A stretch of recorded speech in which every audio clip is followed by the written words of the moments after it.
నమస్కారం అండి. మీ పేరండి? అలవస్తు సార్ నా పేరు. ఏ ఊరు నుంచి అండి? మాది పాము నుంచి వచ్చింది సార్. ఏ జిల్లా? మాది ప్రకాశం జిల్లా సార్.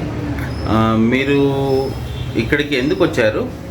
మాకు కొద్దిగా కాళ్ళు నొప్పులు వస్తున్నాయని చెప్పి వచ్చారు సార్. మొత్తం మోకాళ్ళ నొప్పుల కోసం? కాళ్ళు నొప్పులు వచ్చి వాపులు వస్తున్నాయని చెప్పి వచ్చాను సార్ నేను. సరే, మీకు వచ్చిన తర్వాత డాక్టర్ గారు మీకు టెస్టులు చేశారా? చేశారు సార్. మొత్తం చెస్ట్ తీశారు సార్. మొత్తం ఓకే, చేసి ఏం చెప్పారు చెప్పండి. మోకాళ్ళ నొప్పులకి పిఆర్పి చేస్తానని చెప్పారు సార్. మొత్తం చెప్పి ఎన్నిసార్లు చేస్తానని చెప్పారు?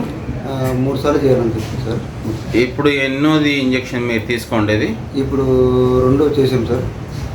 ఈ సెకండ్ ఇంజెక్షన్కి మీకు ఫస్ట్ టైం ఇచ్చేదానికన్నా ముందు నొప్పికి ఇప్పటికీ ఎంత వ్యత్యాసం ఉందండి? తేడా ఉంది సార్. మొత్తం మీ పని మీరు చేసుకోగలుగుతున్నారా? పని చేసుకోగలుగుతుంది సార్. మొత్తం నొప్పి తగ్గిందా? నొప్పి తగ్గింది సార్. మొత్తం నడవగలుగుతున్నారా? నడవగలుగుతుంది సార్. మొత్తం సో వేరే వాళ్ళకి కూడా ఇట్లా నొప్పి ఉండే వాళ్ళకి మీరు ఇక్కడ వస్తే ఇంప్రూవ్ అవుతుంది అని చెప్తారా? చెప్తాను సార్. మొత్తం తెలియపరుస్తాను సార్. మొత్తం ఓకే అండి. సరే అండి, థ్యాంక్ యూ అండి. సార్.